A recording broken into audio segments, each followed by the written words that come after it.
Hello and welcome to Bpedia powered by Abhimanyu IAS. My name is Niharika Walia और आज मैं शुरुआत करने वाली हूँ हमारे अकाउंटेंसी के एमसीक्यूज की for the SEBI grade A examination. So आज हम बात करने वाले हैं just a few questions regarding SEBI grade A accountancy का जो पोर्शन था दैट लास्ट प्रीवियस एग्जामिनेशन की बात की जाए तो कुछ क्वेश्चंस ऐसे भी थे which were definitely out of the area phase one में जो उन्होंने अपना सिलेबस डिस्क्राइब किया गया था या उन्होंने जो नोटिफाई किया था कि ये सिलेबस है उससे कुछ डिफरेंट चीज़ें भी आई थी। तो हम कोशिश कर रहे हैं कि धीरे धीरे कि हम उन टॉपिक्स को भी आपके लिए कवर करते चले ताकि आप अपनी प्रिपरेशन को स्ट्रेंथन अप कर सके for the next vacancies that would come up in terms of SEBI grade A. So let's begin towards the area of accountancy and right now I am starting with the basics. Again थोड़ा सा हिस्सा basics का, लेकिन आज मैं different हिस्से के basics को पिकअप करने की कोशिश कर रही हूँ। Just you can say class which is basically use for the brain mapping, समझ दिया जाए कि ओवरव्यू एरियल व्यू लेकर देखिए कि क्या क्या है अकाउंटेंसी के अंदर। ठीक है, चलो शुरुआत करते हैं। सबसे पहला इसमें आ जाता है आपके पास recording the business transactions in a systematic way is called. जब हम सिस्टमैटिक तरीके से बुक्स ऑफ अकाउंट्स के अंदर ट्रांजैक्शंस को नोट करते हैं, आप उसे क्या कहेंगे? अकाउंटिंग, रिकॉर्डिंग, जर्नलाइजिंग या बुक कीपिंग। चार ऑप्शन है आपके पास में। जब भी आप रिकॉर्ड करो तो ना किसी बिजनेस ट्रांजैक्शन को एक सिस्टमैटिक तरीके से, एक प्रॉपर तरीके से नोट कर रहे हो तो क्या होगा, उसको क्या बोलोगे? अकाउंटिंग बोलोगे। अकाउंटिंग एक ऐसा प्रोसेस है जिसके अंदर आप सिर्फ रिकॉर्ड नहीं करते हो, आप एनालाइज भी करते हो और कम्युनिकेट भी करते हो आपके अल्टीमेट यूजर्स के साथ में। स्टेक होल्डर्स, यूजर्स जो भी सामने आके खड़े होकर बोलते हैं, they want to know further about the organisation and they have the power to know about it, then we are bound to tell them. That means accountancy उसको रिलेट करता है। रिकॉर्डिंग जस्ट एक मेयर नोटिंग डाउन है, यानी voucher बनाए, voucher लिख लिया और काम खत्म, इसमें सोचते नहीं है, तो ये थोड़ा सा क्वेश्चन मार्क बन जाता है। जर्नलाइजिंग होता है जब हम बुक्स ऑफ अकाउंट्स के अंदर क्रोनोलॉजिकल ऑर्डर के अंदर यानी सीक्वेंस के अंदर डेट वाइज चीजों को नोट करते हैं, that is journalising. And the last one is book keeping. When we talk about the book keeping is purely about maintaining the books of accounts. So ultimately जब हम इसका answer देखते हैं, इसका आंसर निकल कर आएगा बुक कीपिंग, क्योंकि सिर्फ वही है जो सिर्फ बुक्स को मेंटेन करने की बात करता है। यानी एक बिजनेस ट्रांजैक्शन जो हुई है जिसमें कोई कैश की बात की जाए उसको नोट करने की बात कहता है, तो उसे हम नोट कह देते हैं in terms of bookkeeping. ये सिर्फ नोटिंग डाउन के प्रोसेस नोट करता है और कुछ नोट नहीं करता। They note nothing else but they are just some mechanical terms. यहाँ पे ये करना है, वो करना है, स्टोर कर लो बुक्स के अंदर, बस वही चीज यहाँ पर आती है, that is book keeping. Moving on to the next point, that is which of the following is not a limitation of accounting. इनमें से कौन सा अकाउंटिंग का लिमिटेशन नहीं है? Among the following, which one is not a limitation? Number one, based on accounting conventions, ये accounting conventions पर based है. Number two, evidence in legal matters, and next is incomplete information or omission of qualitative information. ठीक है, अब जब हम इसकी बात करते हैं कि कौन सा वाला एरिया है यहाँ पर जो अकाउंटेंसी का लिमिटेशन नहीं है।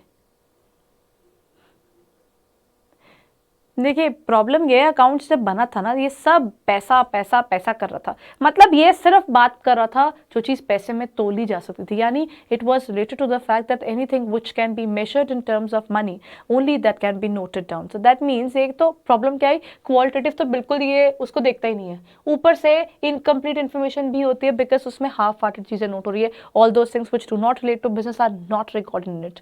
Eight the same time they are based upon the accounting conventions. The conventions refers to the area where that is already in working. Conventions यानी जो ऑलरेडी चीजें चल रही हैं मार्केट के अंदर, उसी अकॉर्डिंग हम नोट कर देते हैं, कहाँ हम कुछ नया ऐड कर रहे होते हैं, कुछ भी नहीं। सो दैट मीन्स इसके अंदर ये सब उसके लिमिटेशंस में काउंट होते हैं। Evidence in legal matters is basically an advantage, that is the basic reason जिसके कारण कोई भी बुक्स ऑफ अकाउंट्स बनाई जाएंगी। मुझे कैसे पता चला कि आपने बोला कि आपके पास 1 लाख रुपीज आए हैं, तो आपकी बुक्स ऑफ अकाउंट्स दिखाएंगे, आपकी बैंक स्टेटमेंट दिखाएगी, फिर आपकी बुक्स ऑफ अकाउंट्स दिखाएंगे कि आपके पास 1 लाख रुपए हैं, तो वो लीगल मैटर्स में वहीं से पता चलेगा ना।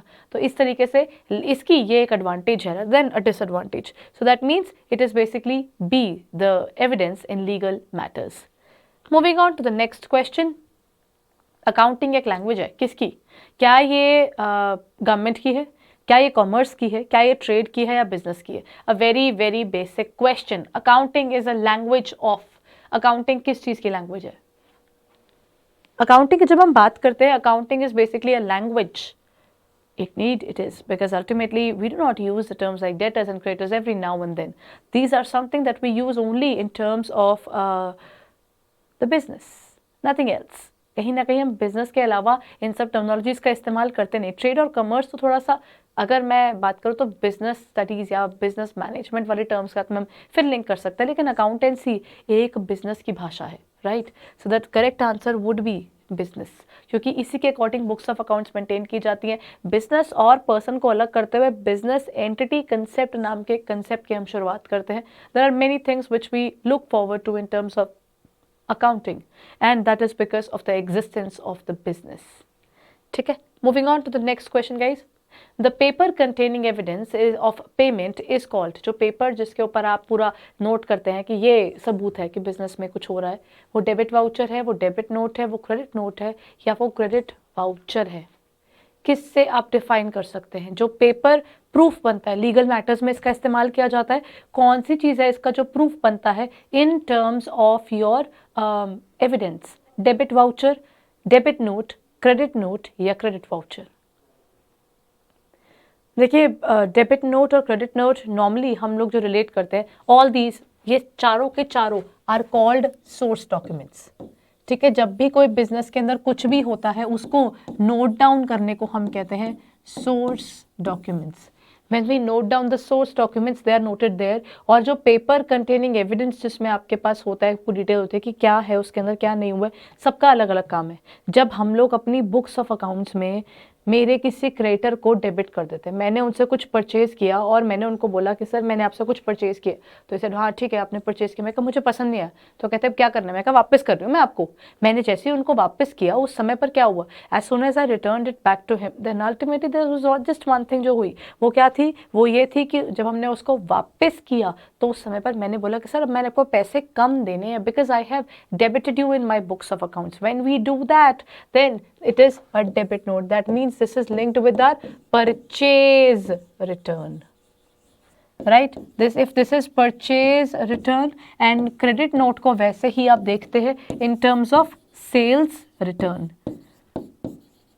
एक परचेज रिटर्न हो गया, एक सेल्स रिटर्न हो गया, उसके बाद क्या बचा, क्रेडिट वाउचर और debit voucher. Among the following when we talk about it, तो जो इनकम आती है वो क्रेडिट होती है और जो आपका एक्सपेंस होता है वो डेबिट होता है। बस उसी के हिसाब से जाते हुए अगर आप जाएंगे तो डेबिट वाउचर जो होता है वो आपका डेबिट में आता है और क्रेडिट वाउचर जो होता है that is related to your income. ठीक है, ये हुआ एक और point. Let's move on to the next one. Suppliers personal account are seen in the, जो सप्लायर का पर्सनल अकाउंट है वो कैसा दिखता है? They are seen in the sales ledger और the nominal ledger, purchases ledger और जनरल लेजर। सप्लायर्स का पर्सनल अकाउंट, जैसे अगर मैंने आपसे कोई गुड्स खरीदे हैं तो उस टाइम पर जब मैंने आपसे कुछ गुड्स खरीदे तो मैंने आपको बुक्स ऑफ अकाउंट्स में नोट तो किया होगा ना कि मैंने आपसे चीज़ खरीदी, तो आपका जो लेजर बना है वो कैसे बनेगा, वो किस तरफ जाएगा, वो किस तरफ जाएगा, सेल्स में जाएगा, नॉमिनल में जाएगा, परचेज में जाएगा या फिर जनरल में जाएगा। When we talk about the sales, or sales is linked with the broader term. It's not related to only the goods which are sold on credit or on, मतलब जो सिर्फ उधार पर गए होंगे वो नहीं होगा, on cash वाली चीज़ें भी, it's a broader term.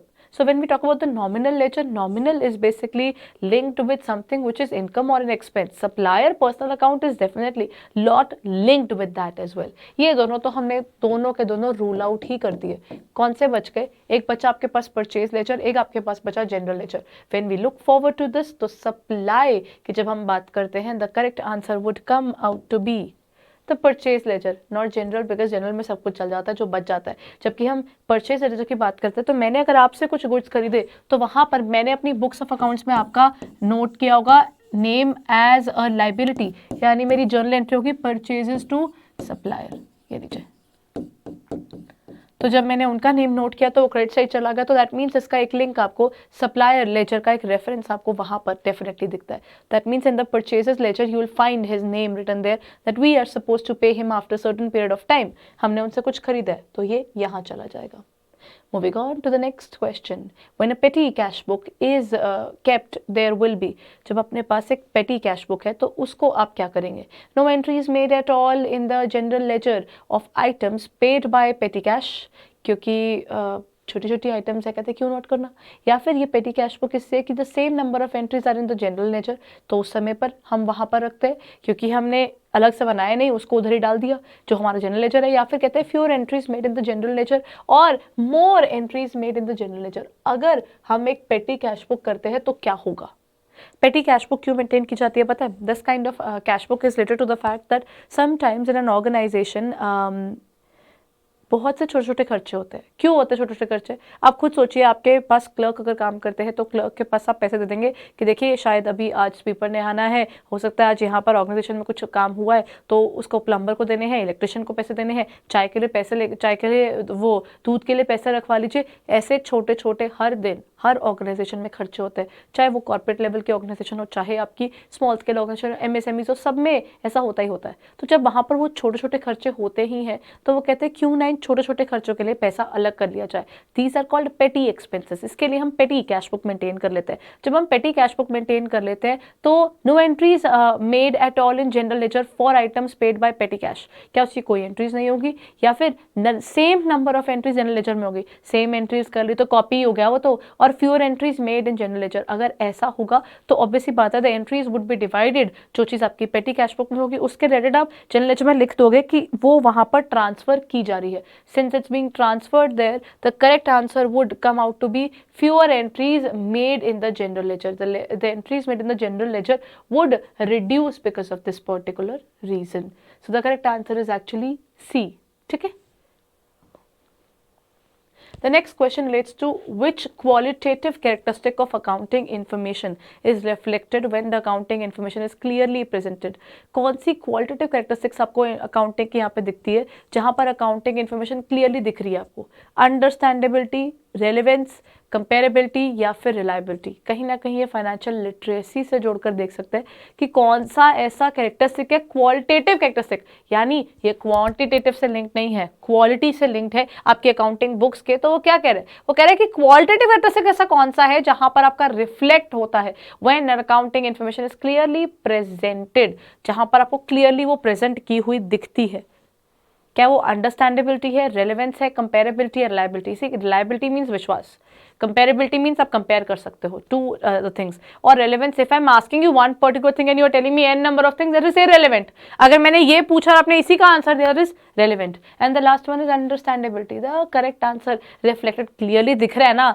हम क्या बोलते हैं, समझ में आ रहा है जो मैंने लिखा, हैंड राइटिंग ठीक थी मेरी, हम ऐसे पूछते हैं ना, राइट? सो अकाउंटिंग में भी अगर कुछ आप बनाते हैं तो वहां पर क्या बात आ जाएगी, क्या आपको समझ में आया जो मैंने कहा? Understandability in terms of the books of accounts, कैसे प्रिपेयर करते हो, कितनी नीट बनाते हो, कितना सॉर्टेड आप चलते हो अकाउंटेंसी के regarding, that is something which you will find in this एनीडा। ठीक है, ये रहा एक और क्वेश्चन। Now moving on. इसमें गड़बड़ हो गई, ये आंसर आपको दिख गया, बट चलो लेट्स सी, इसको डिस्कस कर लेते हैं। Shelly wants to buy a building for her birthday for her business today. ठीक है, उसको डिसाइड किया कि मेरे को तो बिजनेस के लिए भैया क्या चाहिए, एक बिल्डिंग चाहिए। विच of the following is the relevant data for his decision?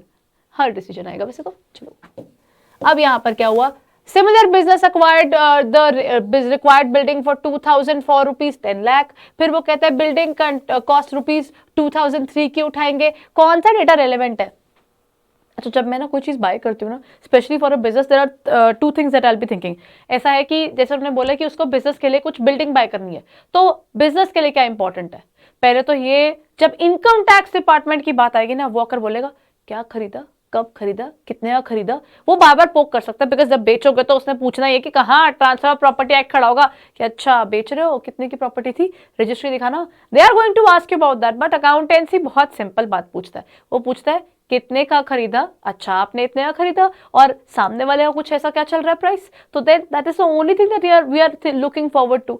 तो अब उनके लिए जब आपने परचेज की, we are not worried about whatever they are looking forward to. तो उस समय पर क्या चाहिए होगा, जैसे यहाँ पर तो इन 2000 आ गया, फॉर अगर if you talking about today तो यहाँ पर आ जाता है, तो हो सकता है कि इसको मैं लिख दूं यहाँ पर 2021 के अंदर कि किसी ने कितने की वो चीज खरीदी है, बिकॉज आज का अपना रेलेवेंट टाइम क्या हो जाएगा, अपना रेलेवेंट टाइम जो होगा उससे अकॉर्डिंग चलना होगा। So you can paraphrase the question and look at that question like this कि अगर किसी बिजनेस ने वो चीज परचेज की है तो उसके लिए क्या प्राइस पड़ा होगा, तो मैं उसी के बेस पे बाय करूंगी ना, क्योंकि कैपिटल बजटिंग डिसीजन यहाँ पे बात आती है कि बिजनेस कोई चीज खरीदते हुए अगर आप हम लोग अगर घर के लिए सब्जी भी खरीदते हैं ना, तो वी नीड टू नो कि what is the price that is going on in the market.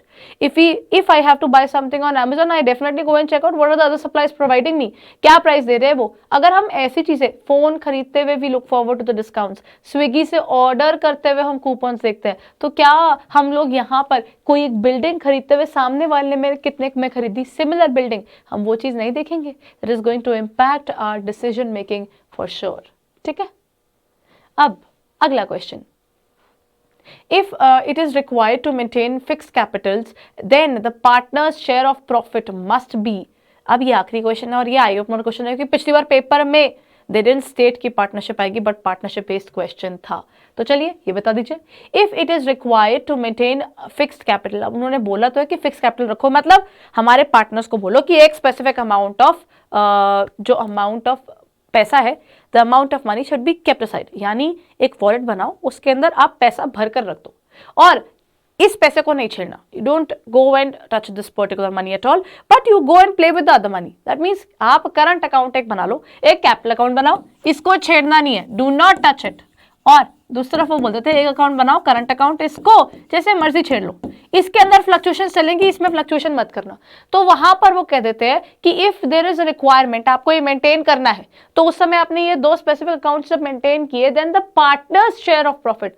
तो जो पार्टनर का इस पर प्रॉफिट आया वो कहां डालेंगे आप, क्या वो कैपिटल अकाउंट में डालेंगे, क्या डेबिट करेंगे, उसके अंदर डेबिट करेंगे करंट अकाउंट या फिर क्रेडिट करेंगे current account. There is one particular thing that you need to understand, if there is an increase in capital it would be noted in the credit side. जब भी आपकी capital बढ़ रही है ना, वो करंट आपकी क्रेडिट साइड पर ही जाएगी. और क्योंकि ये पोर्शन क्या था, कैपिटल अकाउंट को छेड़ना नहीं है, डू नॉट टच इट, उसने लिख तो दिया उसके ऊपर, तो we are not going to touch it at all. We will be making all the decisions from the current account. That means the correct answer here would come out to be the credit to the partners current account.